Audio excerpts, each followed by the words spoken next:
Hi, this is Andrea and welcome to the Mainstream Reiki YouTube channel. And I'm here as always to help promote Reiki in a mainstream way so that more people can learn about its wonderful benefits. In today's video, I'm going to answer a question that I hear quite a lot, and that is, what do I do if I don't feel the energy in my hands? I'm going to start the video with a little bit of what I call Confessions of a Reiki Master, where I explain to you my own personal experience in a really honest way, and hopefully that may help you. I'm also going to give an example from my own Reiki practice of what happened or what feedback I got from a client when I really didn't feel much at all during the session. And we're going to wrap up today's video talking about some variables that you might consider and maybe experiment with so that you can see if you can get those hands to feel a little bit more energy. And with that, let's go ahead and get started. So it's my confession time, and I've been practicing Reiki for a really long time. I took my Reiki 1 class back in 1995. I think it's probably because I had a science background that when I had the attunement and even when I practiced afterward on my husband, I felt nothing. My hands, no different. I had no sensations whatsoever. It was like nothing happened. So why am I here today doing YouTube videos about Reiki then? Well, my husband, when I would practice on him, he could feel things. He could feel sensations in his body, and he felt it was helpful too. So he felt it was very relaxing. He felt a difference after the Reiki treatments. And again, with his sensations of temperature changes and tingling and things like that, it just kept me interested. One thing I know for sure is that with practice comes more sensitivity. At least that's what was true for me. Not only did I start feeling more sensations in my hands and also in my body, my intuitive guidance really kicked in, and I began seeing information, hearing information, and things of that sort. If there are times that you don't feel a lot in your hands, just keep practicing. One of the things that got me through my doubts was I would remind myself that Reiki was bigger than me, that it wasn't me doing any of the healing work anyway, it was really just the Reiki. I would also remind myself that everyone else that I would hear about doing Reiki and having results, we had the same training. We were all Reiki practitioners, and I really believed that if they were doing Reiki successfully and people were seeing results with them, the same would be true for me, because again, it isn't based on practitioner. Reiki is source energy. So I had a deep, deep belief that it's all about the Reiki, and I would remind myself of that. Another thing I would remind myself of is that even people who are not trained in Reiki can move Chi. We hear about Qigong and Tai Chi, and that's about moving life force energy. So, and when I had times where I was really doubting if I was doing anything at all, I would remember that and just know that even without any training at all, I would be successful at moving life force energy for a positive outcome for the person. And I just had faith in that. Remembering those things helped me put my fear aside and remain faithful to the belief that Reiki works. And that's what I've seen in my own practice. It didn't matter how doubtful I was of my ability. I just would keep setting that aside, and every single time the client would feel something. And so I knew Reiki was working. It's just easy when we're quietly doing Reiki, not feeling much. It's so easy for us to doubt things and to get into our head and think that we're less than. That's just a pretty natural thing. Just remember, Reiki works. I'll give you a specific example. This wasn't even that long ago. It was probably only about 3 or 4 months ago. And I had a new client come in, and she didn't tell me anything about herself except that she was very skeptical about Reiki. She had read about it. She thought it sounded too good to be true. She didn't really know what to think about Reiki, but she decided to come and give it a try anyway. We did the session together, and I really felt nothing. I didn't really feel anything in my hands. If I did, it was hardly anything at all. Compared to what I know can happen in a Reiki session, it was minuscule. Well, I did get in my head, and like I said, this was only a few months ago, and I've been doing Reiki many, many years. So I went into that place in my head wondering, oh my gosh, is anything happening?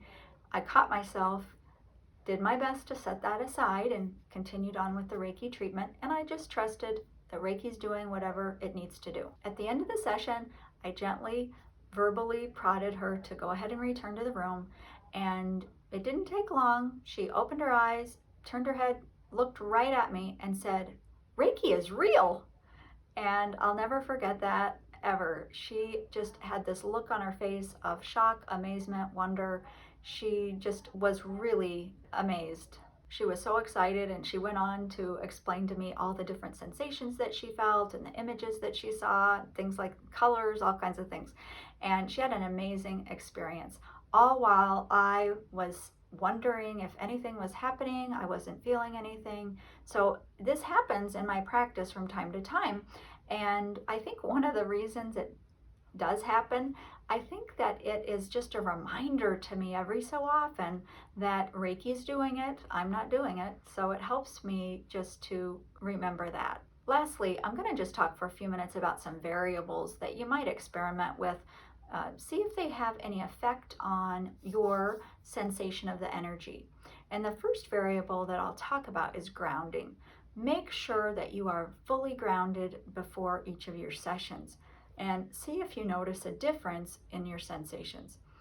Along with that, try taking your shoes off. I had a Reiki student once who was actually repeating training with me, and she'd been practicing Reiki for many years, so she was very familiar with the energy and the sensations.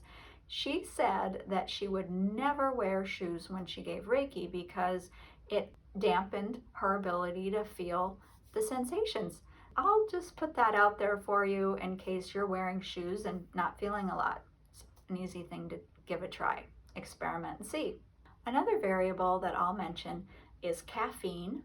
And some Reiki teachers teach that if you consume caffeine, the ability to feel or sense the energy diminishes. And right along in that category, I guess we could lump in other things like alcohol, meat, I don't know, anything like that. We've all heard it online that some people say you can't eat meat if you want to do good Reiki, or blah blah blah. I've done so many different Reiki sessions. I've experimented to see what works. I have a fundamental belief that the rules don't apply to me, and I would invite you to adopt that as well. And what I do is I experiment for myself to see what affects what is there cause and effect. And I can honestly tell you, I have not in my own practice seen a cause and effect between any of these things that I mentioned. So caffeine, meat, alcohol, even if I slept well the night before, if I am not up to my best physically, I'm telling you, I know it sounds crazy, but I have seen no pattern. I have had some of the best sessions when I did not feel very good.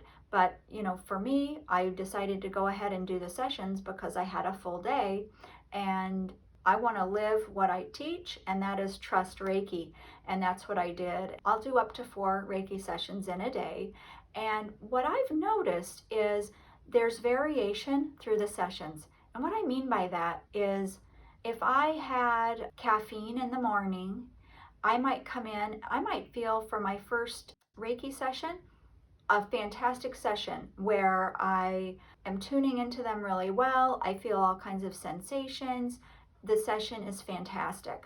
Go through the day, and they could all be like that. Or maybe the third session in the day, I don't feel so much.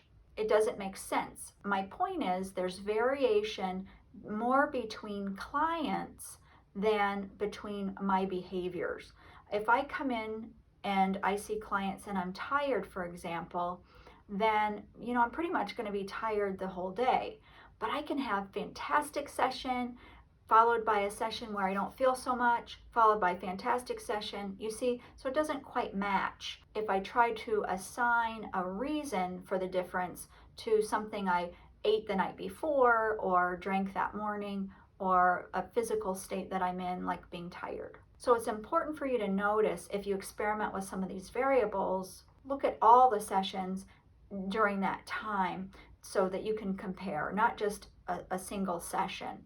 It's a little bit harder, I think, to track that way. One of the things that happens when we're attuned to Reiki is our sensitivity, our guidance, our intuition is supported. And the more we practice, the more it blossoms and develops. So if you're a Reiki practitioner and you're not feeling a whole lot of sensation in your hands, above everything else, trust in Reiki. Know that Reiki is doing what Reiki does without depending on us to guide it, to tell it what to do, or anything like that. Believe in Reiki. Just simply put all your doubts aside and just keep offering Reiki. Also, of course, do Self Reiki. That's really important. And when you learn Reiki, don't give up on receiving Reiki from other people either. That is wonderful to just be in that space where you're completely receiving from another person. So I don't think the need for that goes away once you've learned Reiki.